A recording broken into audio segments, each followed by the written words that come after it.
உலகெங்கும் பறந்து வாழ்ந்து கொண்டிருக்கும் ஐபிசி தமிழ் உறவுகளே, தமிழ் பேசும் உறவுகளே, அனைவருக்கும் வணக்கம். இது சக்கரவியூகம். அர்ஜுனன் மட்டுமே மீள்வான். இன்று இலங்கையில் காணப்படக்கூடிய ஒரு மிக முக்கியமான பிரச்சனைகளில் ஒன்று தமிழர்களுடைய தாயக நிலப்பரப்புகள், தொல்பொருளியல் ஆய்வுகள் என்கின்ற அடிப்படையில், அல்லது போனால் அந்த போர்வையில் காணி அபகரிப்புகள், அல்லது போனால் நில அபகரிப்புகள் இடம்பெற்றுக் கொண்டிருக்கின்ற அந்த சந்தர்ப்பத்திலே எங்களுடைய வரலாற்று வாழிடத்தினுடைய சான்றுகள் தொடர்பாக பேசுவதற்காக இன்று வரலாற்று ஆய்வாளர் என்கின்ற பரிமாணத்தில் திருவாளர் NKS திருச்செல்வம் அவர்கள் எங்களுடன் இணைந்து கொண்டிருக்கின்றார். வணக்கம். வணக்கம். இந்த ராவண பலை என்கின்ற ஒரு அமைப்பு இலங்கையில் தோற்றுவிக்கப்பட்டிருக்கின்றது. அதுபோல ராவண சேனை என்கின்ற ஒன்றும் இருக்கின்றது. இந்த சந்தர்ப்பத்திலே சிங்களவர்கள் ராவணனை தங்களுடைய மூதாதையர்களாக கருத அல்லது போனால் அவ்வாறு சித்தரித்துக் கொண்டிருக்கின்றார்கள். நீங்கள் யார் இந்த ராவணன் என்று நூலையும் எழுதியிருக்கிறீர்கள். இதை எவ்வாறு பார்க்கிறீர்கள்? அதாவது யார் இந்த ராவணன் என்பது, உண்மையிலே ராவணன் யார் என்பது, ராவணன் பற்றிய பல சர்ச்சைகள் இருக்கின்றன. உண்மையிலே இந்த நூலை நான் எழுதுவதற்கு மிக முக்கியமான காரணமே பாராளுமன்றத்திலே நடந்த ஒரு விவாதம். அதாவது ஒரு சிங்கள பாராளுமன்ற உறுப்பினர் அவர் சொன்ன விஷயம், ராவணன் தங்களுடைய மூதாதை என்று சொன்னார். அதே சமயம் நம்முடைய தமிழ் பாராளுமன்ற உறுப்பினர் ஒருவர் அதை மறுத்து பேசினார். யார் அந்த அரசியல்வாதி? சிங்கள பாராளுமன்ற உறுப்பினர் மெர்வின் சில்வா அவர்கள். எனவே இப்படிப்பட்ட ஒரு சர்ச்சை அங்கே நடந்து, அது தொடர்பாக நான் பத்திரிகையிலே செய்தியை படித்தேன். அப்பொழுது உண்மையிலே ஒரு யோசனை எனக்கு வந்தது. நாங்கள் சின்ன வயதிலே ராவணன் மேலது நீர் என்று தான் படித்திருக்கிறோம். அதிலே எங்களுக்கு சொல்லப்பட்ட விஷயம், ஆசிரியர் சொன்ன விஷயம், ராவணன் ஒரு சிறந்த சிவபக்தன். அவனை பாடியிருக்கிறார்கள் திருஞான சம்பந்தர், திருநாவுக்கரசர் போன்றோர் நிறைய தேவாரங்களிலே பாடியிருக்கிறார்கள். இப்படி இருக்கும் பொழுது சிங்கள மக்கள் எப்படி தங்களுடைய மூதாதை என்று ராவணனை சொல்ல முடியும் என்ற ஒரு யோசனை எனக்கு வந்தது. உடனே இது பற்றிய விஷயங்களை தேட வேண்டும், ஆய்வு செய்ய வேண்டும் என்று யோசித்து, அதன் பின்பு பல விஷயங்களை, பல நூல்களை நான் படிக்கும் பொழுது ராவணன் பற்றிய ஏராளமான சர்ச்சைகள் தான் வந்தன. அதாவது உங்களுக்கு தெரியும், சர்ச்சை என்று சொன்னால் ராவணன் ஒரு பெண் பித்தன் அல்லது ஒரு அரக்கன், காம கொடூரன், இப்படி பல சர்ச்சைகள் இருக்கின்றன. அதுபோல் இன்னொன்று முக்கியமான ஒரு சர்ச்சை தான் சிவனுடைய கைலாச மலையை தன் ஆணவனத்தால் பேர்த்தெடுக்க முற்பட்டான் என்று. இந்த ரெண்டும் ராவணன் பற்றி கூறப்படும் சர்ச்சைகள். இது மட்டுமல்லாது நான் இன்னும் பல விஷயங்களை தேடினேன். தேடும் பொழுது ராவணன் ஆட்சி செய்த காலம், அவன் ஆட்சி செய்த பிரதேசம், அவன் புஷ்பக விமானம் என்ற ஒன்றை பயன்படுத்தினானா, அவன் சுரங்கப்பாதைகளை இலங்கையில் வைத்திருந்தான் என்பது, விமானத்தளங்கள் இருந்தன என்பது, மற்றது அவன் திரிகூடகிரி என்ற ஒரு தலைநகர், ஒரு இடத்திலே தலைநகரத்தை வைத்து ஆட்சி செய்தான். தற்போது இந்த பிரதேசம் அது திருவண்ணாமலை. எனவே ஆனால் வட இந்திய ஆராய்ச்சியாளர்கள் அது மத்திய பிரதேசிலே இருக்கும் ஒரு திருகுடகிரி என்று சொல்கிறார்கள். இப்படி பல சர்ச்சைகள். எனவே இந்த சர்ச்சைகளுக்கு விடை காண வேண்டும் என்றொரு ஆர்வம் எனக்கு வந்தது. அதே சமயம் உண்மையிலே ராவணன் யார், ராவணன் என்ன குலத்தை சேர்ந்தவன், அவனுடைய பரம்பரை என்ன, அவன் எந்த மொழியை பேசினான், இப்படி பல சர்ச்சைகள் வந்தன. எனவே இவை அனைத்துக்கும் விடை அளிக்க வேண்டும் என்று கடந்த ஒரு 7 வருடங்களாக ஆய்வு செய்தேன். ஆய்வு செய்ததன் பயனாகத்தான் இந்த நூல் வெளிவந்திருக்கிறது. இந்த நூலை உருவாக்குவதற்காக நான் நினைக்கிறேன் இந்த 7 வருடங்களிலே சுமார் 500க்கும் மேற்பட்ட உசாத்தனை நூல்களை நான் படித்தேன். அது ஆசியாவில் உள்ள பல நாடுகள், ரஷ்யா உட்பட, சைபீரியா உட்பட, Philippines, Malaysia, Singapore, Australia, New Guinea, Easter தீவுகள், இப்படி இலங்கை, இந்தியா உட்பட பல நாடுகளில் இந்த அரக்கர் இனத்தை பற்றி, அதாவது ராவணனுடைய குலத்தை பற்றி சொல்லப்பட்ட விஷயங்கள் என்னென்ன என்பதை படித்து, இப்படி சுமார் 500க்கும் மேற்பட்ட நூல்களை படித்து இந்த புத்தகத்தை, இந்த நூலுடைய முடிவிலே நீங்கள் நிறுவி இருக்கிறது. அதாவது உங்களுடைய கருத்தின் பிரகாரம் ஒரு சிங்கள அரசியல்வாதியினுடைய கருத்து தங்களுடைய மூதாதையர் என்று சொன்ன காரணத்தினால் நீங்கள் தூண்டப்பட்டு எழுத தொடங்கினீர்கள். இப்பொழுது அந்த புத்தகத்துடைய இறுதியில் நீங்கள் எதை நிறுவி இருக்கிறீர்கள்? இந்த குலத்தை சேர்ந்தவர் என்பதை நிறுவி முடித்திருக்கிறீர்கள். ராவணன் குலம் என்று பார்க்கும் பொழுது ராவன் அசுர குலத்தை சேர்ந்தவர். எந்த இனம்? இனம் என்று சொல்ல தமிழ் தான். அதற்கு பல காரணங்களை, பல சான்றுகளை நான் நிறுவியுள்ளேன். எனவே இந்த புத்தகத்தினால் உங்களுக்கு அரசியல் ரீதியான பிரச்சனைகள் எதுவும் ஏற்படவில்லை? ஏற்படாது என்று நினைக்கிறேன். ஏனென்றால் ராவணனை எல்லோருமே சொந்தம் கொடுக்கிறார்கள். இன்று வட இந்தியாவில் இருக்கும் ஒரு இனத்தவர்கள், மத்திய பிரதேசத்தில் இருப்பவர்கள், குஜராத்தில் இருக்கும் சிலர், அதுபோல் உத்தரப்பிரதேசத்தில் இருக்கும் சிலர்கள், கேரளாவில் இருப்பவர்கள், கர்நாடகாவில் இருப்பவர்கள் கூட ராவணனை தங்களுடைய மூதாதை என்று சொந்தம் கொண்டாடுகிறார்கள். எனவே ராவணனை பார்க்கும்போது உண்மையிலே ராவணன் ஒரு மிக சிறந்த வல்லமை உள்ளவனாக இருக்கிறான். மிகப்பெரிய ஒரு சக்கரவர்த்தியாக இருக்கிறான். பல நூற்றுக்கணக்கான நாடுகளை ஆண்டவனாக இருக்கிறான். எனவே இந்த விஷயங்கள் வெளிவர ஒவ்வொருவரும் ராவணை பற்றிய ஒரு உந்துதலினாலே ராவணன் தங்களுடைய மூதாதை என்று சொல்வதிலே ஒரு பெருமை கொள்கிறார் என்று கூட சொல்லலாம். எனவே அந்த வகையில் பல விஷயங்களை ஆராய்ந்து பார்க்கும் பொழுது ராவணன் தமிழரின் மூதாதை என்பதுதான் என்னுடைய கருத்து. அதற்கு பல சான்றுகளை நான் நிறுவியிருக்கிறேன். இந்த நூலை தமிழில் எழுதுவதை பார்க்க சிங்கள மொழியாக்கம் செய்வது கொஞ்சம் பிரயோஜனமானது என்று கருதுகின்றோம். அந்த வகையில் செய்திருக்கிறீர்களா? இல்லை, எதிர்காலத்தில் செய்யலாம். செய்வன் திட்டங்கள் இருக்கின்றது. சிங்கள மொழி மட்டுமல்லாது ஆங்கிலத்திலும் மொழிபெயர்த்து கேட்டிருக்கிறார்கள். அது மட்டுமல்லாது இந்தியாவிலிருந்து வந்த சில அறிஞர்கள், சில சுவாமிகள் இந்திய மொழிகளில் 5 மொழிகளிலே இது மொழிபெயர்க்கப்பட வேண்டும் என்று கேட்டிருக்கிறார். அவர்களுக்கு நான் இன்னும் அந்த உரிமையை, அனுமதியை கொடுக்கவில்லை. இன்னும் ராவணசேனை என்கின்ற அமைப்பு இங்கு இயங்கி வருகின்றது. அந்த அமைப்பினுடைய நோக்கம் என்ன? அது பற்றி எனக்கு சரியாக சொல்ல தெரியாது. ஏனென்றால் திருவண்ணாமலையில் இருக்கும் அமைப்பு அது. உண்மையிலே பல விஷயங்களை, ஆக்கப்பூர்வமான பல விஷயங்களை செய்து கொண்டிருக்கிறார்கள். இது ஒரு புறம் இருக்க, தற்பொழுது மிகப்பெரிய ஒரு சர்ச்சையாக இருக்கக்கூடிய விஷயமாக இருப்பது வெடுக்குநாரி மலை. உண்மையில் அது தொடர்பான வரலாற்று சான்று என்ன, வரலாற்று விஷயம் என்ன? அதாவது வெடுக்குநாரி மலையை பொறுத்தவரையிலே நான் அது பற்றி சில வருடங்களுக்கு முன்பு ஆராய்ந்தேன். அதிலே சில விஷயங்கள் சொல்லப்பட்டிருக்குன்னா, அதாவது அங்கே மலைப்பகுதி அதை பார்க்கும் பொழுது நாக வழிபாடு இருந்ததுக்கான ஆதாரங்கள் இருக்கின்றன. நான் பழைய குறிப்புகள், எனக்கு சில குறிப்புகள் கிடைத்தன. அதிலே நாக வழிபாடு, நான் நினைக்கிறேன் நாகலிங்கேஸ்வரர் நாகலிங்கேஸ்வரர் கோயில் அங்கு அமைந்திருக்கலாம் என்று எண்ணக்கூடியதாக இருக்கிறது. அது மட்டும் இல்லாது அங்கே 3 பிராமி கல்வெட்டுகள் இருக்கின்றன. இந்த 3 பிராமி கல்வெட்டுகளும் இன்ஸ்கிரிப்ஷன் ஆஃப் சிலோன் என்னும் நூலிலே டாக்டர் பர்ணவித்தாரனை இவற்றை ஆய்வு செய்து பதிவு செய்திருக்கிறார். அந்த பிராமி கல்வெட்டுகளின்படி அதிலே மிக முக்கியமாக சொல்லப்போனால் இப்பொழுது வழக்கிலே இருக்கும் தென்னிந்திய மொழிகள் எல்லாவற்றுக்குமே பிராமி தான் மூலமொழி, தமிழுக்கும் கூட சிங்களத்துக்கும் கூட. அந்த வகையிலே தமிழுக்கே உரித்தான சில சொற்கள் அங்கே இருக்கின்றன. குறிப்பாக பருமகன் என்ற சொல், அந்த சொல் அங்கே 2 இடங்களிலே பயன்படுத்தப்பட்டுள்ளது. பருமக்க என்று சொல்வார்கள். அப்படி என்றால் பருமக்க என்பது பெருமகன் அல்லது ஒரு தலைவன் அல்லது ஒரு ஒரு ஒரு ஒரு கிராமத்தின் ஒரு பிரதானி, அண்ணன், இப்படியான பொருட்களை கொண்டிருக்கும் என்று பேராசிரியர் பரம புஷ்பரம் கூட அவருடைய நூலிலே எழுதியிருக்கிறார். எனவே அந்த பருமக்க என்ற சொல் 2 இடத்திலே குறிப்பிடப்பட்டிருக்கிறது. அது ஒன்று. அடுத்தபடியாக பார்க்கும் பொழுது இன்னொரு சொல் இருக்கிறது. அதாவது பத்த என்ற ஒரு சொல் இருக்கிறது. பத்த என்று சொன்னால் உண்மையிலே சுவாமி என்று அர்த்தம். அதை லார்ட் என்று இங்கிலீஷில் சொல்கிறார்கள். பரவித்தார்னு கூட அதை லார்ட் என்று மொழிபெயர்த்திருக்கிறார். பத்த என்று சொன்னால் சுவாமி என்று சொன்னால் ரிஷிகள், முனிவர்கள் என்று சொல்லலாம். அதாவது சூளதீசன் என்று சொல்லப்படுகின்ற ஒரு சுவாமி அங்கே இருக்கும் ஒரு குகையை பயன்படுத்தி இருக்கிறார். அது ஒரு கல்வெட்டில் இருக்கிறது.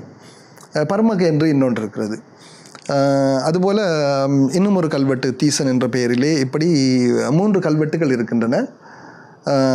இன்னும் ஒரு கல்வெட்டு எனக்கு சரியாக ஞாபகம் வருதில்லை. அதுவும் எங்களுடைய பமண என்று, அதாவது பமண தத்த என்றொரு சொல் இருக்கிறது ஒரு கல்வெட்டிலே.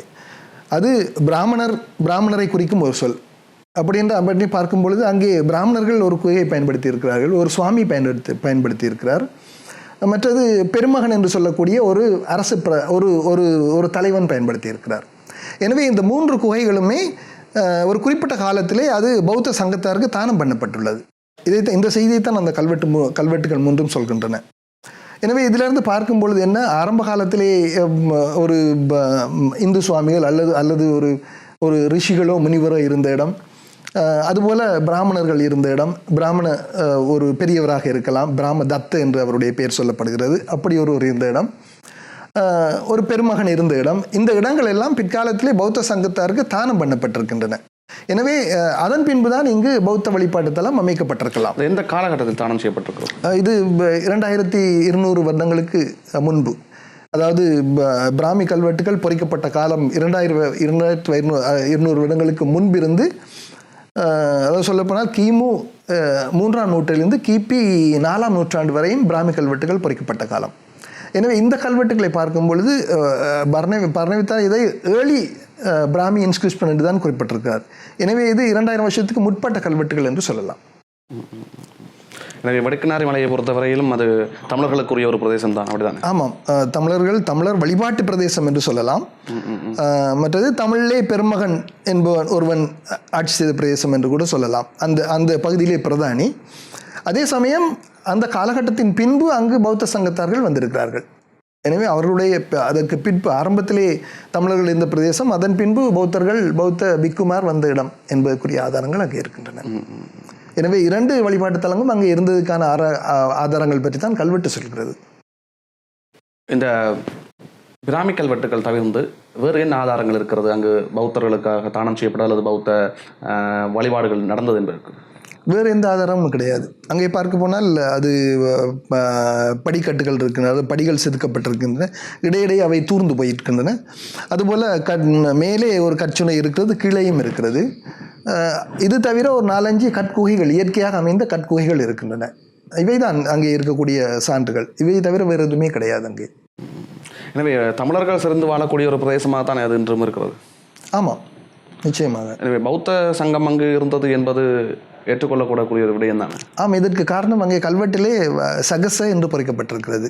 சகச என்றால் சங்கம், பௌத்த சங்கம் என்று அர்த்தம். அந்த 2 கல்வெட்டுகளே சகச என்று பொறிக்கப்பட்டிருக்கிறது. சகச என்று சொன்னால் அதாவது ஒரு குறிப்பிட்ட காலகட்டத்திலே இலங்கையில் 2500க்கும் மேற்பட்ட பிராமி கல்வெட்டுகள் இருக்கின்றன. இந்த கல்வெட்டுக்களை ஆராய்ந்து பார்க்கும் பொழுது சுமார் அதாவது நம்முடைய சைவ தெய்வங்கள் தொடர்பான ஏராளமான கல்வெட்டுகள், சுமார் 300க்கும் மேற்பட்ட கல்வெட்டுகள் இருக்கின்றன.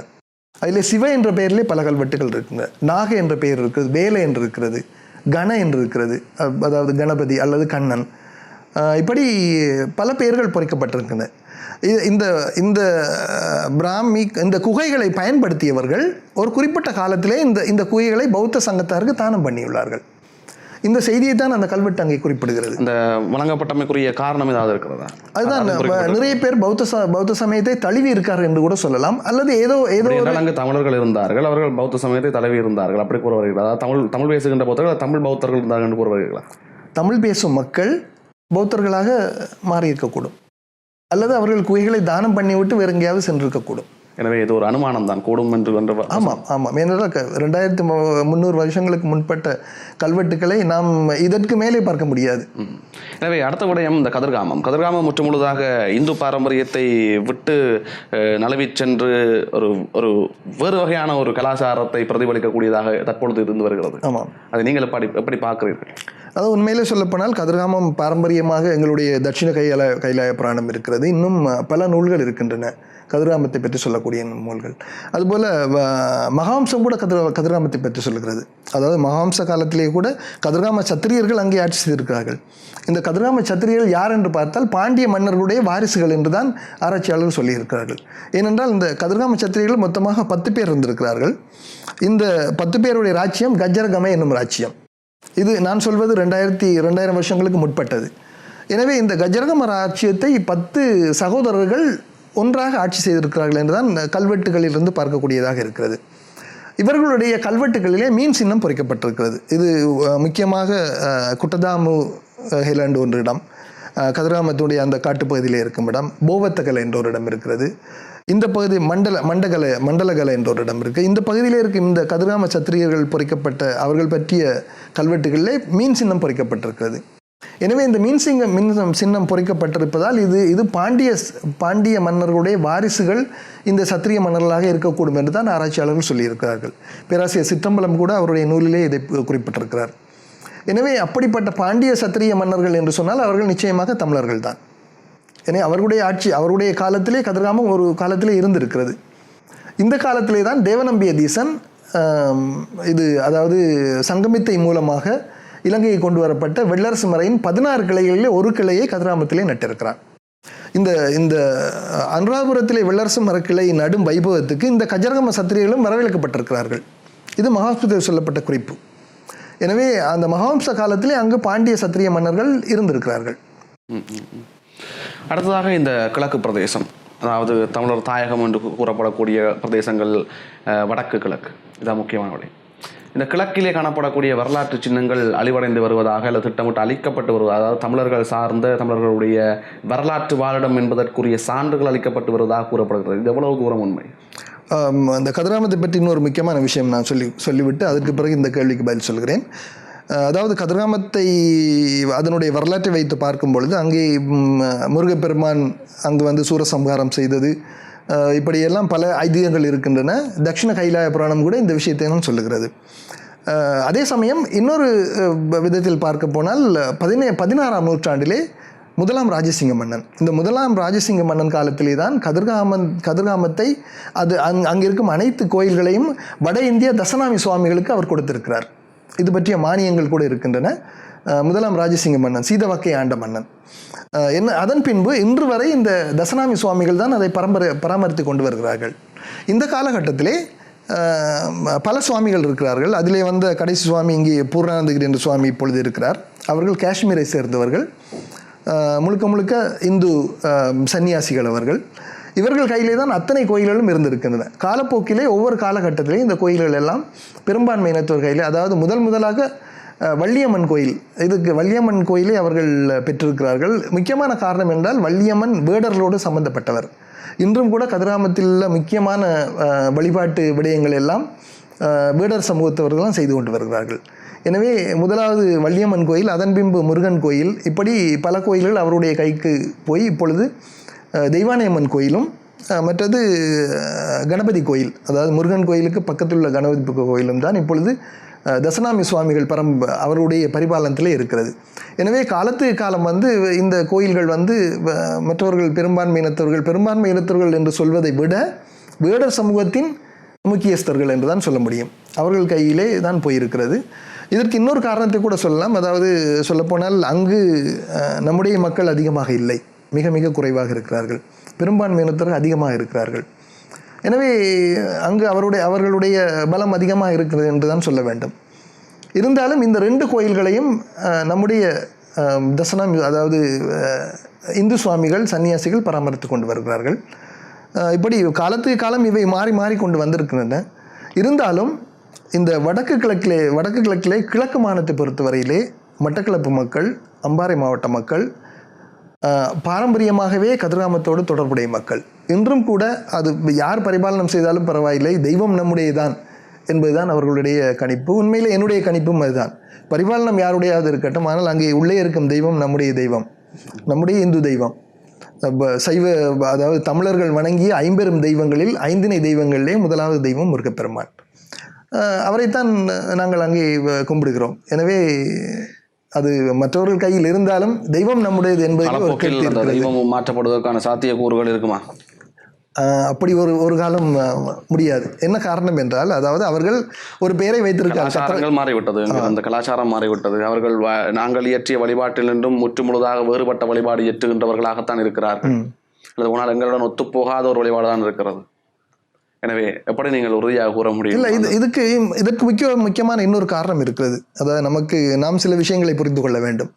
அதாவது கதிர்காமத்தை பொறுத்தவரையிலே அது ஒரு கோயிலாக இருந்தது என்பதை சொல்ல விட மடாலயமாகத்தான் இருந்திருக்கிறது. அதாவது கோயில் என்று சொன்னால் அங்கே சிலை இருக்கும், அங்கே பூசைகள் நடக்கும், மற்ற அபிஷேகம் நடக்கும், இதெல்லாம் நடக்கும். ஆனால் ஆரம்ப காலகட்டத்திலேருந்து இந்த சன்னியாசிகள் பராமரித்து வந்த ஒரு வழிபாட்டு தலமாக இருந்தபடியால் அது ஒரு மடாலயமாக இருந்திருக்கிறது. அங்கே பேழைக்கு தான் முக்கியத்துவம் இருக்கிறது. அந்த பேழையில யந்திரம் இருக்கிறது. அந்த யந்திரத்தில் என்ன இருக்கிறது என்று தெரியுமா? அது சத்கோண யந்திரம், முருகனுடைய சத்கோண யந்திரம். எனவே தமிழர் தாயங்களிலே தமிழர்களுடைய வரலாற்று வாழ்விடங்கள் அல்லது வரலாற்று சான்றுகளை உறுதிப்படுத்தி மக்களுக்கு அதை ஆதாரத்துடன் தெரிவிக்கின்ற நிகழ்வாக இது இன்று நடைபெற்றுக் கொண்டிருக்கின்றது. பரபரப்பாக சென்று கொண்டிருக்கும் சக்கரவேகம் நிகழ்ச்சியில் ஒரு சிறிய இடைவேளை.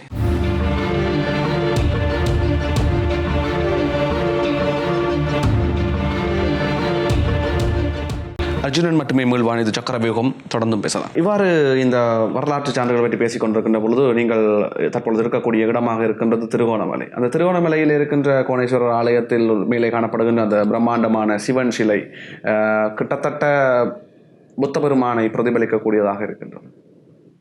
அந்த உருவம் இதை எவ்வாறு பார்க்குறீங்க நீங்கள்? இல்லை, அதாவது எந்த கோணத்தில் பார்க்குறீங்க? இல்லை, சிவனுடைய சிலைகள் இந்தியாவிலே ஏராளமான சிலைகள், மிக பிரம்மாண்டமான சிலைகள் இந்த வடிவத்திலே இருக்கின்றன. முருதீஸ்வரர் கோயிலை எடுத்துக்கொண்டால் அங்கே மிகப்பெரிய சிலை அங்கே இருக்கிறது, கர்நாடகாவிலே. இதே வடிவத்தோடு தான் இருக்கிறது. எனவே இது பல இடங்களில் இருக்கிறது இந்த சிலை. எனவே நீங்கள் இதை புத்த பெருமானுடைய சிலையுடன் ஒத்துப்போவதாக பார்க்க முடியாது. ஏனென்றால் இந்தியாவிலே பல இடங்களில் நான் நினைக்கிறேன் ஒரு மிகப்பெரிய சிலைகளிலே ஒரு 5 சிலைகளை குறிப்பிடலாம் இந்தியாவிலே இருக்கின்றது. அந்த இடத்திலே முன்பு ஒரு சிலை இருந்தது, அப்படிதான்? எனக்கு அந்த முன்பிருந்த சிலைகள், அதாவது இலங்கையிலே காலகாலமாக வைக்கப்பட்டிருந்த சிவன், இவர்தான் சிவன் என்று எங்களுடைய மக்களுக்கு பழக்கப்பட்டிருந்த ஒரு சிவனைத்தான் பிரதிபலிக்கக்கூடியதாக அது இருக்கிறதா? ஆமாம். சரி, இதொரு புறம் இருக்க இந்த கிண்ணியா வெந்நீர் ஊற்று, இந்த கிண்ணியா வெந்நீர் ஊற்று கூட தற்பொழுது முற்றாக பறிபோகின்ற ஒரு நிலை இருக்கின்றது. இந்த கிண்ணியா வெந்நீர் ஊற்றினுடைய உண்மையான வரலாற்று பின்புலம் என்ன? ஆமாம், இது அதாவது ராவணனுடைய தாய்க்கு ராவணன் அந்தியட்டி கிரியைகள் செய்த இடம் என்று கூறப்படுகிறது. அது மட்டுமல்லாது அங்கே 7 கிணறுகளும் ராவணனால் உருவாக்கப்பட்டவை என்று ஒரு ஐதீகம் கூட இருக்கிறது. அதே சமயம் விஷ்ணு பகவானால் உருவாக்கப்பட்டது என்றும் கூட சொல்லப்படுகிறது. அதாவது இரண்டுமே ராவணனுடைய தாய்க்காக அந்தியட்டி கிரியைகள் செய்வதற்காக உருவாக்கப்பட்டவை என்று தான் நாங்கள் படித்திருக்கிறோம். அப்படித்தான் ஐதீகமாகவும் கூறப்படுகிறது. இது ஒன்று இருக்குது. மற்றது இப்போ சாதாரணமாக திருக்கூடகிரி என்பதே திருகோணமலை தான். இன்றைய திருக்கோணேஸ்வரன் கோயில் இருக்கும் பொழுது தான் ராவணன் ஆட்சி செய்து திருக்கூடகிரி. எனவே அதற்கு பக்கத்திலே ராவணன் தன்னுடைய தாய்க்கு அந்தியட்டி கிரியைகள் செய்தது மட்டுமல்லாது அந்த மலையிலே ராவணனுடைய தன்னுடைய தாய்க்கு ஒரு சமாதியும் அமைத்திருக்கிறான். அங்கே அந்த சிறிய மலையிலே ஒரு சமாதி இருக்கிறது. அது ராவனுடைய தாயினுடைய சமாதி இன்னும் இருக்கிறது. ஆனால் அந்த சமாதியை வேறு விதமாக சொல்கிறார்கள். அது ஒரு முஸ்லீம் பெருவருடைய சமாதி என்று சொல்கிறார்கள். அண்மை காலத்திலே வாழ்ந்தவருடைய சமாதி கூட அங்கே வைக்கப்பட்டிருக்கலாம். அதே சமயம் ராவணனுடைய தாய்க்கு இறந்த பின்பு அந்தியட்டி செய்த இடத்திலே ஒரு சமாதி என்று இருக்கிறது என்றால் அது நிச்சயமாக ராவனுடைய தாயுடைய சமாதியாகத்தான் இருக்க வேண்டும். அது மட்டுமல்ல, ராவணன் இறந்த பின்பு கூட அவனுடைய தலைநகரத்துக்கு அருகிலே தான் அவனுடைய சமாதி கட்டப்பட்டது என்று கூட சொல்லப்படுகிறது. யாருடைய சமாதி? ராவணனுடைய சமாதி. அப்படின்னா தற்பொழுது ஒரு பௌத்த பிக்கு ஒருவர் அந்த காட்டினுடைய ஒரு காட்டுக்குள்ளே ஒரு குகை ஒன்றை கண்டுபிடித்து அங்குதான் அவருடைய சமாதி இருப்பதாக கூறிக்கொண்டிருக்கிறாரு. இல்லை, அது நான் கூட அந்த இடத்துக்கு செல்வதற்கு முயற்சி செய்தேன். அது எந்த அளவு உண்மைத்தன்மை நம்பகத்தன்மை மிக்கது என்று சொல்ல முடியாது. ஏனென்றால் ராவணனுடைய உடல் இருப்பதாக சொல்கிறார்கள். அது மையங்கனைக்கு அருகிலே இருக்கும் யாகங்கள் என்ற ஒரு மலை. அந்த மலைக்கு செல்வதற்கு நான் 2 தடவை முயற்சி செய்தேன். சரியான வழிகாட்டி கிடைக்காததால் செல்ல முடியவில்லை. ஒரு காணொளி காட்சியிலே கூட நான் பார்த்தேன். அதிலே ஒரு மிகப்பெரிய ஒரு உருவம் இருப்பது போல காட்டியிருக்கிறார்கள். அதில் எந்த அளவு உண்மை என்பது சொல்ல முடியாது. அது நம்பகத்தன்மை மிக மிக குறைவான ஒரு செய்தி என்று தான் சொல்ல முடியும். இந்த சிகிரிய மலைக்கும் எங்களுடைய ராவணனுக்கும் ஏதாவது சம்பந்தங்கள் இருக்கிறது? ஆமாம், நிச்சயமாக. ராவணனுடைய உபராஜதானி சிகிரியா. அதாவது சிகிரியா என்பது ஆரம்ப காலத்திலே சிகிரியா பற்றிய குறிப்புகள் பல நான் தேடி எடுத்த பொழுது ஒரு குறிப்பு எனக்கு கிடைத்தது. சிகிரியானுடைய பழைய பெயரே சிவகிரி மலை என்பது தான். சிவகிரி என்பது ராவணனுடைய காலத்திலே அவன் சிவனுக்கு லிங்கம் அமைத்து வழிபட்ட தலம் என்று ஒரு பௌத்த பிக்குவே அதை எழுதியிருக்கிறார் என்றுதான் சொல்ல வேண்டும். ஒரு விஷயம். அடுத்த விஷயத்தை பார்க்க போனால், இந்த ராஜசிங்க மன்னன் காலத்தில் எழுதப்பட்ட மந்தாரம்புர புவத்தை என்ற ஒரு நூல், சிங்கள நூல். அதில் ராஜசிங்க மன்னன் பற்றிய, அவனுடைய ஆட்சி பற்றி, அவனுடைய விடயங்கள் பற்றி நிறைய எழுதப்பட்ட ஒரு நூல் அது. அந்த நூலிலே ராஜசிங்க மன்னன் சிவ வழிபாடு இருந்த 7 இடங்களை பௌத்த பிக்களிலிருந்து கைப்பற்றி மீண்டும் பிராமணர் கையிலே ஒப்படைத்தான் என்ற ஒரு குறிப்பு வருகிறது. அந்த 7 இடங்களிலே 2ஆவதாக குறிப்பிடப்படுவது சிவகிரி, அதாவது சிகிரியா. எனவே அங்கு சிவ வழிபாடு பழங்காலத்திலிருந்து இருந்திருக்கிறது என்பதுதான் உண்மை. காலகட்டத்தில் அதான் இலங்கையை பொறுத்தவரையிலே பல எங்களுடைய தமிழருடைய வாழ்விடங்கள் அல்லது அவர்களுடைய பாரம்பரிய இடங்கள் பிற்காலத்திலே எங்களுடைய கோயில்கள் இருந்தது, சைவ கோயில்கள் இருந்தது. பிற்காலத்திலே பௌத்த விகாரங்களும் அங்கு வந்தன. இப்படித்தான் எல்லா இடமே பார்க்கக்கூடியதாக இருக்கிறது. எல்லா இடங்களிலும் இந்த 2க்கும் உரிய சான்றுகள் இருக்கின்றன. மற்ற புறமாக பார்த்து கொண்டிருக்கின்ற பொழுது இந்த புத்தளம், கட்பட்டி, ராகஸ்லாபம் வரையிலும் நாங்கள் தமிழர் தாயகமாகத்தான் கூறிக்கொண்டிருக்கின்றோம். அங்கு இருக்கின்ற இந்த முனேஸ்வரம் கோயில், அது கூட தற்பொழுது தமிழர் கலாச்சாரத்தில் இருந்து விலகிச் செல்கின்ற போக்கில் தான் இருக்கிறதா? இல்லை, முனேஸ்வரத்துடைய வரலாறு என்ன? முனேஸ்வரம் கூட ராமர் வழிபட்ட திருத்தலம். ராமர் வழிபட்டது. ஆமாம், அதாவது ராவண போர் முடிந்த ராவண யுத்தம் முடிந்த பின்பு ராமர் செல்லும் பொழுது முன்னேஸ்வர திருத்தலத்தை தரிசித்து சென்றார். மாயவன் ஆற்றின் கரையிலே, அதாவது இப்பொழுதுக்கும் சென்றார் என்றால் அதை உருவாக்கப்பட்டது, அந்த உருவாக்கம் என்ன? அது மிக பண்டைய காலத்தில், அதனாலதான் அதுக்கு முன்னேஸ்வரம் என்று பேர். முன் ஈஸ்வரம் என்று அதனுடைய அர்த்தம். அதாவது மிக பண்டைய காலத்திலே இருந்த ஒரு ஈஸ்வரம் என்று சொல்லப்படுகிறது. அது மட்டுமில்லாமல் இலங்கையில் இருக்கும் கோயில்களிலே மிக மிக பழமை வாய்ந்தது முன்னேஸ்வரம் என்று தான் வரலாற்று ஆசிரியர்கள் குறிப்பிட்டு சொல்லியிருக்கிறார்கள். எனவே அது ராவணனோடு ராமரோடு தொடர்பட்ட திருத்தலமாக இருக்கிறது. அதன் பின்பு ஆறாம் பராக்கிரம மன்னன் மற்றும் குலக்கோட்டு மன்னன் போன்றவர்களுடைய திருப்பணி கூட அங்கே நடைபெற்றதுக்கான பல குறிப்புகள் இருக்கின்றன. மன்னார் பிரதேசத்தில் தற்பொழுது காணப்படுகின்ற அந்த திருக்கேதீஸ்வரம் கோயில் அது தொடர்பான விடயங்கள் என்ன? ஆமாம், அது கூட பண்டைய மாந்தை நகரில் இருந்த ஒரு ஆலயம். அந்த ஆலயம் கூட ராவணன் காலத்திலே ராவணனால் வழிபட்ட திருத்தலங்களில் ஒன்று என்று சொல்லப்படுகிறது. அதுபோல் மண்டோதரிக்கும் அந்த மாந்தை பிரதேசத்துக்கும் தொடர்பு ராவனுடைய மனைவி அங்கே தொடர்பு இருப்பதாகவும் சில குறிப்புகளை நான் படித்திருக்கிறேன். யாழ்ப்பாணத்தில் காணப்படக்கூடிய புராதன விகாரைகள் என்று இனம் காணப்படுகின்ற இடங்கள் அது தொடர்பாக நீங்கள் என்ன நினைக்கின்றீர்கள்? ஆமாம், அதாவது சொல்லப்போனால் யாழ்ப்பாணத்தை பொறுத்தவரையிலே விகாரைகள் கந்தரோடை போன்றவை அதாவது தமிழர்கள் பௌத்தர்களாக இருந்த பொழுது அவர்கள் வழிபட்ட திருத்தலமாக இருக்கலாம். ஏனென்று சொன்னால் இந்தியாவை பொறுத்தவரையிலே தமிழ்நாட்டிலே காஞ்சிபுரம், நாகப்பட்டினம் போன்ற இடங்கள், காஞ்சிபுரத்திலே நூற்றுக்கணக்கான பௌத்த விகாரங்கள் இருந்திருக்கின்றன. இவையெல்லாம் பல்லவர் காலத்திலே பல்லவர்களிலே இப்போ அவர்கள் தமிழர்களா என்றொரு இது கூட பார்க்கப்படாது. ஆனால் நிச்சயமாக அவர்கள் தமிழர்கள், ஆனால் பௌத்தத்தை தழுவிய தமிழர்கள் பல்லவர்கள். அவருடைய முதலாவது தலைநகரமாக காஞ்சிபுரம் இருந்திருக்கிறது. துறைமுகமாக மாமல்லபுரம் இருக்கிறது. இன்றும் கூட மாமல்லபுரத்துக்கு நாங்கள் சென்று பார்த்தால் அங்கே இருக்கக்கூடிய கோயில்கள், அங்கே இருக்கும் கடற்கரை கோயில், ஷோர் டெம்பிள் என்று சொல்வார்கள், அங்கே இருக்கும் பல சிற்பங்கள் எல்லாமே நம்முடைய சைவத்தை தழுவிய சிற்பங்களாகவும் கோயில்களாகவும் இருக்கின்றன. அர்ஜுனன் ரதம் என்று இருக்கிறது. அண்மையிலே கூட மாமல்லத்திலே தான் மிகவும் பழமை வாய்ந்த, அதாவது தமிழ்நாட்டிலே மிக மிக பழமை வாய்ந்த ஒரு முருகன் கோயில் கண்டுபிடிக்கப்பட்டிருக்கு. மாமல்லபுரத்திலே தான் குடிமல்லம் என்ற ஒரு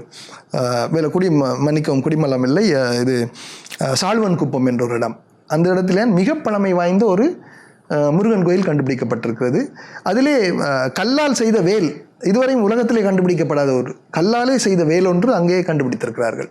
எனவே இவற்றையெல்லாம் வைத்து பார்க்கும் பொழுது மாமல்லபுரம் பல்லவர்களுடைய தலைநகரமாக இந்த காலகட்டத்திலே முருக வழிபாடு அவர்களால் மேற்கொள்ளப்பட்டிருக்கு என்று தான் சொல்ல வேண்டும். எனவே இந்த பல்லவர்களுடைய பௌத்த தலைவர்களுடைய பிரதிபலிப்பு தான் இங்கு தமிழ் பௌத்தம் உருவாகிய காரணம் என்று சொல்கிறீர்களா? இருக்கலாம், நிச்சயமாக. ஏனென்றால் தென்னிந்தியாவிலே அது இருக்கிறது.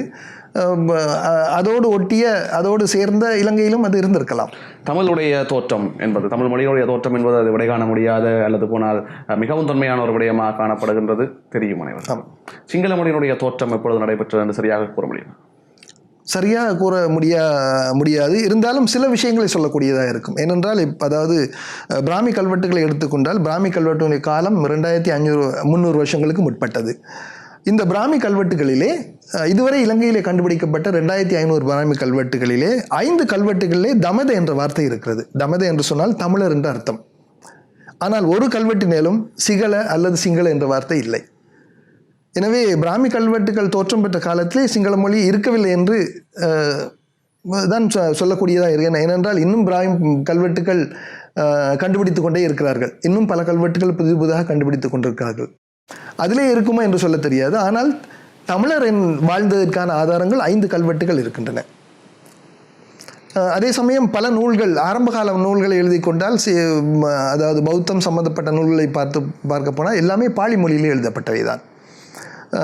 சுமார் 7ஆம் நூற்றாண்டுக்கு பின்பு தான் சிங்கள மொழியிலே இலக்கிய நூல்கள் மிக பிரதானமான வரலாற்று நூலாக காணப்படக்கூடிய மகாவம்சம் எழுதப்பட்டது கூட பாலி மொழியில். பாலி மொழியிலேயா? எனவே இப்படி இருக்கின்ற பொழுது சிங்கள மொழியினுடைய தோற்றத்துக்குரிய அவசியம் இலங்கையில் எப்பொழுது ஏற்பட்டிருந்தது? அதைவிட்டால் அது உருவாவதற்கான அவசியம் என்ன? அது சரியாக சொல்ல முடியாது. ஏனென்று சொன்னால் வரலாற்று ஆசிரியர்கள், அதாவது மகாவம்சத்தை எடுத்துக்கொண்டால் மகாவம்சத்திலே ஒரு குறிப்பு இருக்கிறது. மகாவம்ச நம்பகத்தன்மை என்பது அது ஒரு விஷயம். ஆனால் மகாவம்ச குறிப்பை வைத்து பார்க்கும் பொழுது விஜயன் இலங்கைக்கு வருகிறான். இலங்கைக்கு வந்து இறங்கிய உடனே நீங்கள் யார் என்று கேட்கிறார்கள். அப்பொழுது விஜயன் தன்னை பற்றி சொல்கிறான். நான் சிங்கத்தின் வழிவந்த ஒருவன், அவனுடைய பிள்ளை என்று சொல்கிறான். எனவே சிங்கத்தின் வழிவந்தவர் என்றால் நாங்கள் சிங்கள என்று எங்களை அழைத்துக் கொள்வோம், அதாவது நாங்கள் சிங்களவர் என்று எங்களை அழைத்துக் கொள்வோம் என்று சொல்வதாக மகாவம்சத்திலே குறிப்பிடப்பட்டிருக்கிறது. எனவே இப்படி பார்க்கும் பொழுது விஜயன் இங்கு வந்த காலகட்டத்தின் பின்புதான் சிங்களவர் என்ற ஒரு இனம் வந்திருக்கலாம். பரபரப்பாக சென்று கொண்டிருக்கும் சக்கரவேகம் நிகழ்ச்சியில் ஒரு சிறிய இடைவேளை.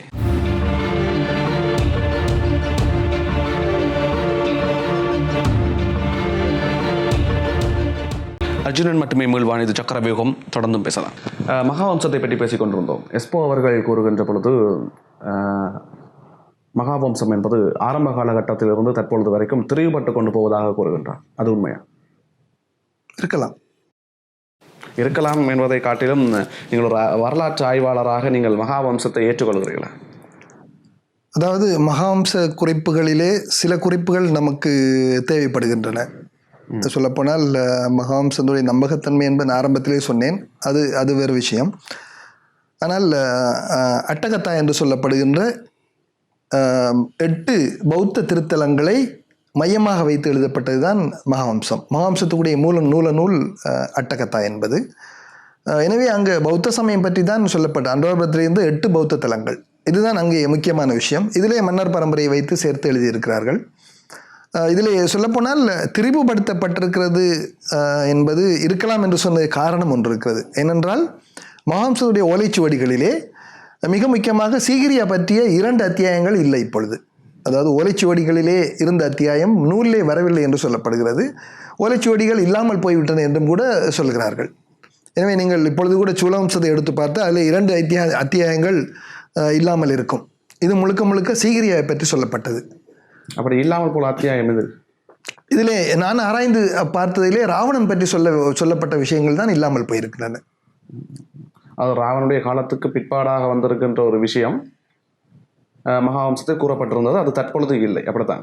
ஆமாம். அதாவது உண்மையிலே அது இருந்தது என்று சொல்லப்படுது. அதாவது இதை குறிப்பிட்டு எழுதிய சில சிங்கள ஆராய்ச்சியாளர்கள் தான் இதை குறிப்பிட்டிருக்கிறார்கள். சிங்கள ஆராய்ச்சியாளர்கள் சிலர் ராவணன் பற்றி பல விஷயங்களை ஆராய்ச்சி செய்த சில சிங்கள ஆராய்ச்சியாளர்கள் அவர்கள் தான் குறிப்பிட்டிருக்கிறார்கள், ராவணன் பற்றிய விடயங்கள் வந்ததினால் 2 அத்தியாயங்கள் நீக்கப்பட்டுள்ளது என்று ஆரம்ப காலத்திலே.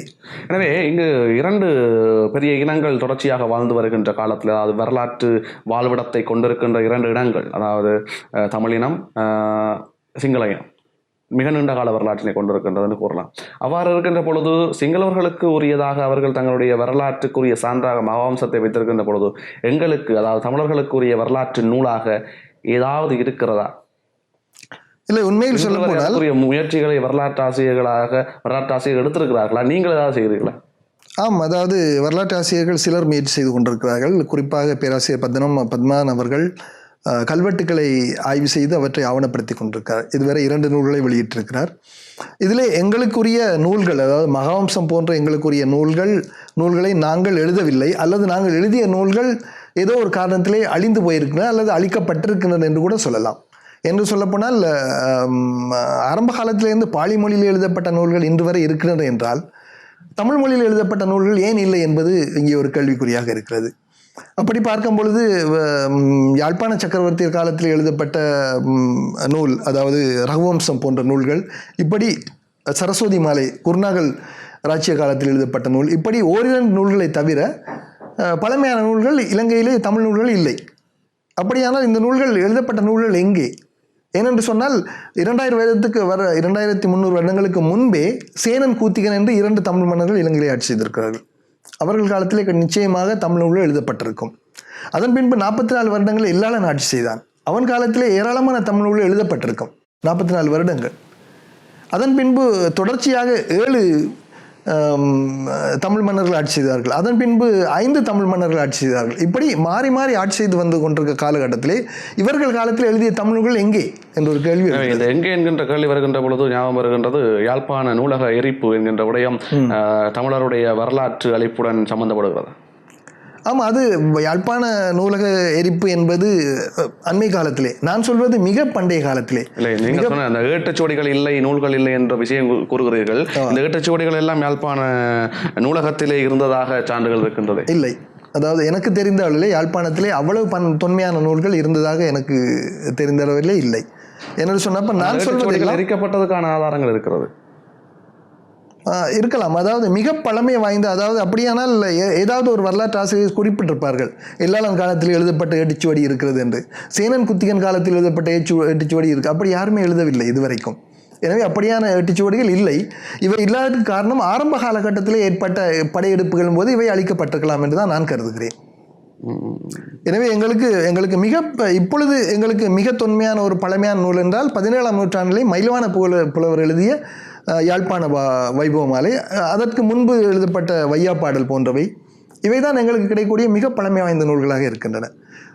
அதே சமயம் நான் இன்னொரு விடயத்தை குறிப்பிட்டு சொல்ல வேண்டும். எங்களுடைய மக்கள் எங்களுடைய வரலாற்றை பாதுகாப்பதிலே அல்லது ஆவணப்படுத்துவதிலே மிக மிக பின்தங்கிய நிலையிலே தான் இப்பொழுதும் இருக்கார்கள் என்று சொல்ல வேண்டும். அதுக்கு யார் காரணம்? மக்கள் தானா?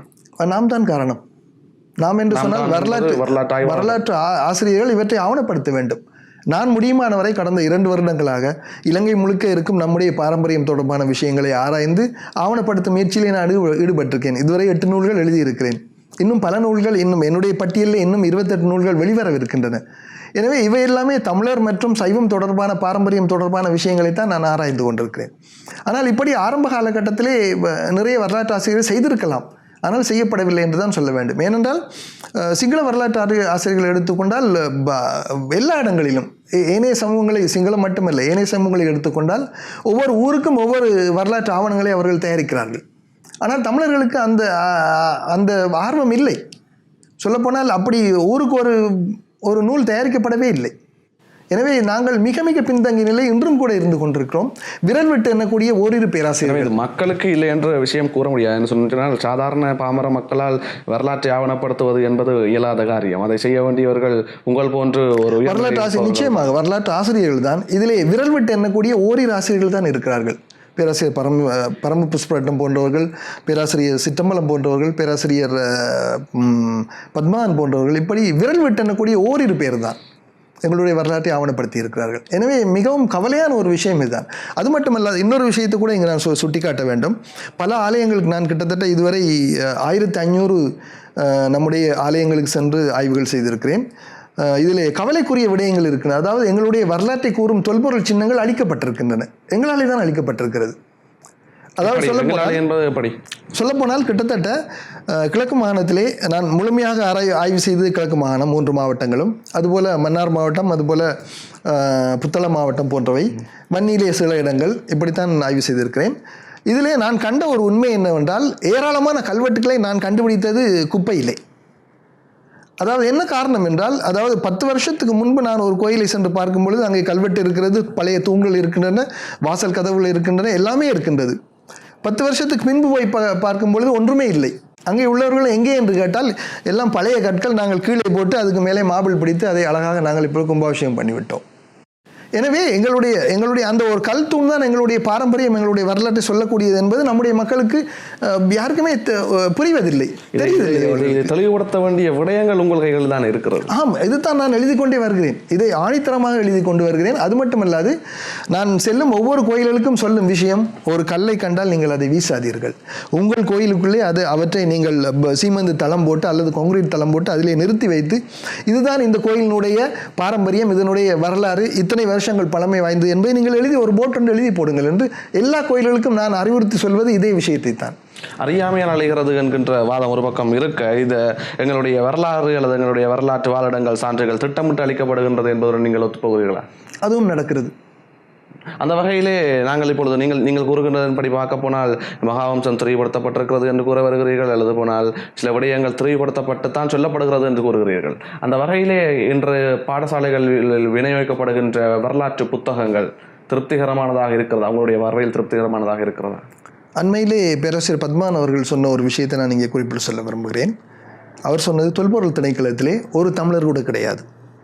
அதாவது முக்கியமாக தொல்பொருள் திணைக்களம் என்பது அங்கேதான். காரணம் என்ன? அது அரசியல் விடயங்கள் தான். அவரே மிகவும் மனவருத்தப்பட்டார். தொல்பொருள் திணைக்களத்தில் ஒரு தமிழர் கூட இல்லை. எனவே இதற்கு மேல் அவர் அங்கே அதாவது தொல்பொருள் திணைக்களத்துக்குள்ளே எங்களால் ஒன்றுமே செய்ய முடியாது. ஒன்று. அடுத்தது, பாடத்திட்டங்களை உருவாக்கும் பொழுது இலங்கையிலே தயாரிக்கப்படும் பாடத்திட்டங்களிலே சைவ சமயம், அடுத்தது தமிழ் மொழி, தமிழ் இலக்கியம், இவற்றை தவிர மற்றவை எல்லாமே பாடத்திட்டங்கள் தயாரிக்கப்படுவது சிங்கள அறிஞர்களால். இது அண்மையிலே கூட பேராசிரியர்கள் சொல்லியிருந்தார்கள். எனவே அவர்கள் உருவாக்கும் பாடத்திட்டம் தான் இன்று நாங்கள் தமிழ் மொழியிலும் சிங்கள மொழியிலும் நாங்கள் பயில்வது அதைத்தான். எனவே இந்த வரலாற்று வாழிடங்களுடைய கையகப்படுத்துகின்ற அந்த சந்தர்ப்பங்களிலே எழுச்சி கொண்டிருக்கக்கூடிய அரசியல்வாதிகள் அதன் பிற்பாடாக உங்கள் போன்ற வரலாற்று ஆசிரியர்களுடைய ஆவணப்படுத்தல் தொடர்பான விடயங்களில் எந்த தூரம் அக்கறையாக இருக்கிறார்கள்? தமிழ் அரசியல்வாதிகள் ஆவணப்படுத்துவதிலே அக்கறையோடு இருக்கிறார்கள் என்பது சொல்ல முடியாது. இருக்கிறார்களா இல்லையா? சில அரசியல்வாதிகள் இருக்கிறார்கள், என்னோடு கூட பேசியிருக்கிறார்கள், நான் பேர் சொல்ல விரும்பவில்லை, அக்கறையோடு இருக்கிறார்கள், இப்படியெல்லாம் செய்ய வேண்டும் என்று சொல்லக்கூடியவர்கள் இருக்கிறார்கள். எனவே அது தொடர்பாக முயற்சிகள் எடுத்துக்கொண்டிருக்கிறீர்கள்? ஆம், நிச்சயமாக. என்னுடைய கொள்கை அதுதான். எங்களுடைய தமிழர் மற்றும் சைவம் இந்த இரண்டுடைய பாரம்பரியத்தை ஆவணப்படுத்த வேண்டும் என்பது என்னுடைய. வரலாற்று ஆய்வாளர் என்பவருடன் சேர்த்து நீங்கள் ஒரு எழுத்தாளராகவும் இருக்கிறீர்கள். இலங்கை முற்போக்கு எழுத்தாளர் சங்கம் காலகாலமாக தமிழர்களுடைய பிரச்சனை தொடர்பான விடயங்களில் ஆர்வம் காட்டி வந்திருக்கின்றது, அதாவது ஒரு சாதக போக்கினை காட்டி வந்திருக்கின்றது. ஒரு எழுத்தாளர் என்ற வகையில் நீங்கள் எங்களுடைய இந்த பிரச்சனைக்கு உரிய தீர்வு அல்லது போனால் இதற்குரிய காரணங்கள் பற்றி என்ன நினைக்கிறீர்கள்? இல்லை, அது பற்றி நான் ஆராய்ந்ததில்லை. இந்த நீங்கள் சொல்ல முற்போல இந்த எழுத்தாளர் முற்போக்கு சங்கம் அதிலே நானும் இல்லை. எனவே அதை பற்றி எனக்கு சொல்லக்கூடிய ஒன்றும் இல்லை. சிவனொளி பாதமலை இன்று சிவனொளி பாதமலையினுடைய பெயரே பறிபோய்விட்டது. இதில் இருக்கின்ற விடயம் என்ன? இதில் இருக்கக்கூடிய காரணங்கள் என்ன? அதாவது நான் கடந்த பல வருடங்களாக சிவனொளி பாதத்துக்கு சென்று வரும் வழக்கம் இருக்கிறது. ஒவ்வொரு மாதமும் ஏப்ரல் மாதம், ஒவ்வொரு வருடமும் ஏப்ரல் மாதம் போயா தினத்தன்று நான் சிவனொளி பாதம் செல்வேன். இது என்னுடைய வழக்கமாக கொண்டிருக்கிறேன். எனவே ஒவ்வொரு வருடமும் அந்த முகப்பு, அதாவது நல்ல தண்ணி பாலத்தை அடுத்து வரும் அந்த நுழைவாயிலே சிவனொளி பாதம் என்று இருந்தது, சிவனடி பாதம் என்று இருந்தது. ஆனால் கடைசியாக, அதாவது 2018ஆம் ஆண்டு ஏப்ரல் மாதம் நான் செல்லும் பொழுது அங்கே புத்த பகவானின் பாதம் என்று போட்டப்பட்டிருக்கிறது. எனவே மிகவும் வேதனையாக இருந்தது. அந்த பாதம் தொடர்பான உண்மையான வரலாறு என்ன? உண்மையிலே சொல்லப்போனால் அது சிவனுடைய பாதம் தான். சிவனுடைய பாதம் என்றால் அதாவது ஒவ்வொரு இனத்தவர்களும் ஒவ்வொரு மதத்தவர்களும் தங்களுடைய நம்பிக்கையின்படி சொல்கிறார்கள். சொல்லப்போனால் எங்களுடைய பௌத்தர்கள் சொல்கிறார்கள் புத்த பகவானின் பாதம் என்று, நாங்கள் சொல்கிறோம் சிவனொளி பாதம் என்று, சிவனுடைய பாதம் என்று. அதனால் தான் அதனுடைய பெயர் கூட சிவன் அடிபாதம் அல்லது சிவன் ஒளி பாதம் என்று வந்திருக்கிறது. அதுபோல் கிறிஸ்தவர்கள் சொல்வது செயின்ட் தோமஸனுடைய பாதம் என்று, இஸ்லாமியர்கள் ஆதாமுடைய பாதம் என்று சொல்கிறார்கள். எனவே ஒவ்வொருவரும் தங்களுடைய நம்பிக்கை இது, அவருடைய நம்பிக்கையிலே வணங்குகிறார்கள், பாதத்தை தொட்டு வணங்குகிறார்கள். நான் சிவனுடைய பாதம் என்று தொட்டு வணங்குகிறேன். இதற்கு ஒரு முக்கியமான காரணம் கூட இருக்கிறது. காலப்போக்கில் இப்போது எது நிலைக்கப் போகின்றது? நான் வணங்குவதற்கு முக்கியமான காரணம், தர்க்கரீதியாக சொல்ல போனால் கடவுள்களிலே ஒத்தை காலில் இருந்தவர் சிவன் மட்டும்தான். அங்கே இருப்பது ஒரு பாதம். வேறு கடவுள் இருந்தால் 2 பாதம் இருக்க வேண்டுமே. இது தர்க்க ரீதியாக நான் சொல்லும் விஷயம். எனவே அது சிவனுடையதான் என்பது என்னுடைய முழுமையான 100% நம்பிக்கை. ஆனால் தற்பொழுது எது நிலைக்கப் போகின்றது என்பதுதான் விடயம். இலங்கையை பொறுத்தவரையில் உங்களுக்கு தெரியும், அதாவது காலப்போக்கில் என்னென்ன நடந்து கொண்டிருக்கிறது என்பது தெரியும். எனவே அது அப்படித்தான் போய்கொண்டிருக்கிறது. இதை யாராலும் மாற்ற முடியாது. சமகால அரசியல் மற்றும் அரசியல் மாற்றங்கள் பற்றி மக்களின் பிரதிநிதிகளிடம் மக்களின் குரலாக கேள்வி கேட்டுக்கொண்டிருந்த இந்த சக்கரவியூகம் நிகழ்ச்சியில் இன்று ஒரு மாற்றமாக எங்களுடைய வரலாற்று சான்றுகள் பாதுகாக்கப்பட வேண்டும் அல்லது போனால் தொல்பொருள் ஆய்வுகள் என்கின்ற அடிப்படையில் காணிகள் அபகரிக்கப்பட்டு கொண்டிருக்கின்ற நிலையிலே அது தொடர்பான விளக்கத்தினை மக்களுக்கு கொடுப்பதற்காக நாங்கள் முயற்சித்திருந்தோம். அந்த வகையில் எங்களுடன் இணைந்து கொண்டு தன்னுடைய நேரத்தை எங்களுக்காக செலவழித்த திருவாளர் NKS திருச்செல்லம் அவர்களுக்கு நன்றிகளை தெரிவித்துக் கொள்வதில் IBC குழுமம் பெருமை கொள்கின்றது. இங்கு பேசப்பட்ட ஒவ்வொரு சொற்களும் அவரவர் நாவுக்கே உரியது. இங்கு அர்ஜுனன் மட்டுமே மீள்வான். இது சக்கரவியூகம். நன்றி. நன்றி யுமாகரன். அதுபோல IBC தொலைக்காட்சி நேயர்களுக்கும் எனது நன்றிகளை தெரிவித்துக் கொள்கிறேன். அரசியலுக்கு வர வேண்டும் என்ற ஆர்வம் எப்படி வந்தது? கூடுதலாக உங்களுக்கு தெரியும், அரசியலுக்குள்ள வாரது பணம் சம்பாதிக்கிறதுக்காக. தமிழ் தேசிய கூட்டமைப்பிலிருந்து வெளியே வருவதற்கு பிரதானமாக என்ன காரணம்? தமிழ் தேசிய கூட்டமைப்பு உண்மையிலே ஒரு மக்களுக்கான அன்றன்றாட பிரச்சனைக்காக ஒரு சிந்தனையோ ஒன்றுமே கிடையாது. உங்களை கண்டு அச்சப்படுகிற அளவிற்கு நிச்சயமாக அவர்களிடத்திலேயே அப்படி அச்சப்படக்கூடிய தன்மைகள் இருக்கிறது. மற்றவன் சம்பளத்தையும் தாங்கள் எடுக்கணும் என்று நினைக்கிற ஆட்களுக்கு இப்படியான ஆக்கள் வந்தால் கஷ்டமாக தான் இருக்கும். அது மட்டுமல்ல, அதிகளவான பணத்தொகை என்பது உங்களாலே இந்த மக்களுக்காக, மக்கள் சார்ந்த தேவைப்பாடுகள், கல்வித்துறைகள், வாழ்வாதாரம் என்று சொல்லி செலவழிக்கப்பட்டு கொண்டிருக்கு. இந்த பணம் எல்லாம் எங்கிருந்து கிடைக்கப்படுகிறது?